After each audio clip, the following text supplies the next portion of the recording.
Hey guys, what's up? Maik Wiedenbach here, Friday afternoon, New York City, a hot July day, answering my mailbox. And overwhelmingly, the question was, Mike, what is the deal with testosterone?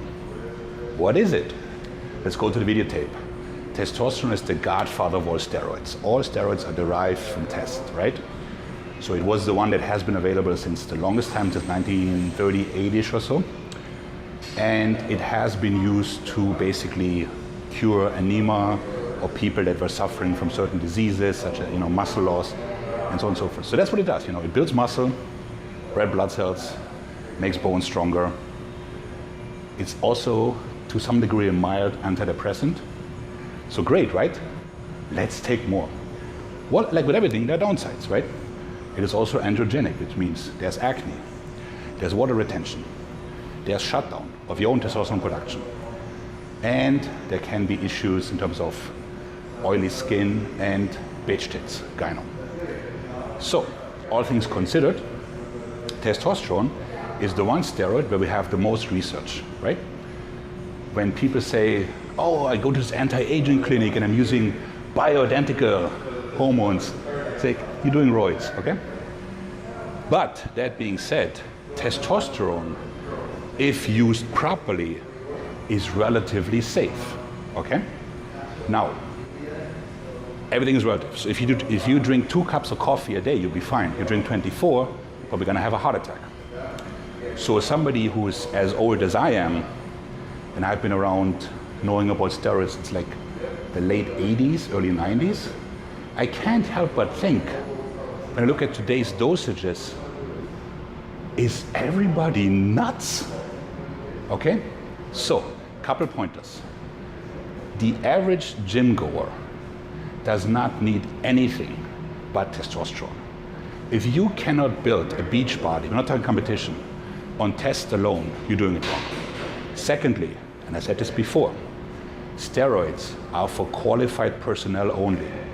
If you cannot squat twice your body weight for reps, bench at least once for reps, you have no business using any of these substances. There's no need to run a stack for most people.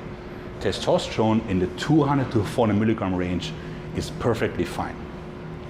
What if you use more? Well, if you use more, you're cramming a gallon of water into this. What's gonna happen? It's gonna flow over, right? More drugs will not guarantee more results, just more side effects. You have to understand that. Now, what makes people run these dosages? The reason is they're mentally addictive, okay? So if you put a bunch of steroid users into a room without drugs, they're not gonna get cold turkey, sweats or whatever, but going from being Superman to being normal, that's the addiction. And that's where people die, okay? This year alone, who did Rich Piana, et cetera, people stay too long on these substances, and that's when bad things happen. So, you have to understand, muscles will not make you happy, okay?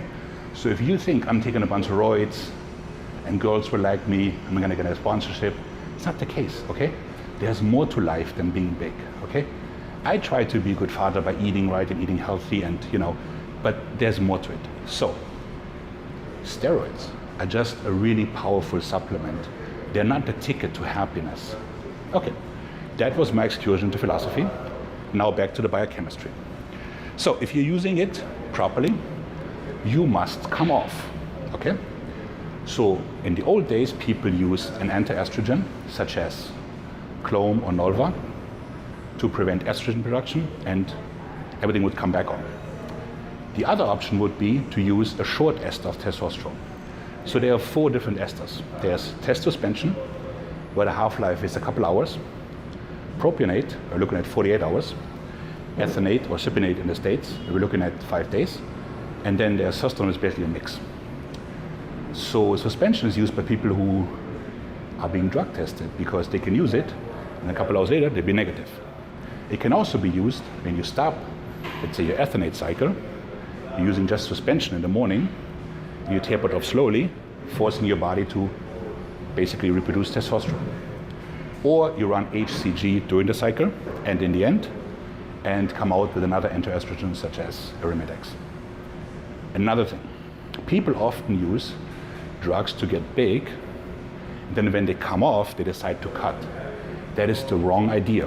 When you come off the drugs, your body is catabolic as is, meaning it's fine to keep on muscle mass. If you cut calories then, you will lose your gains.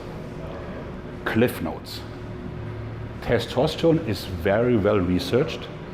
If you're using it from 2 to 4 milligrams a week under medical supervision, you're probably gonna be okay.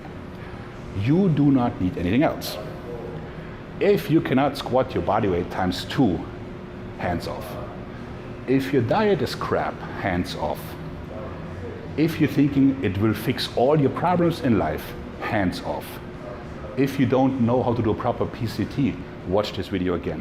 And with that, I'm out.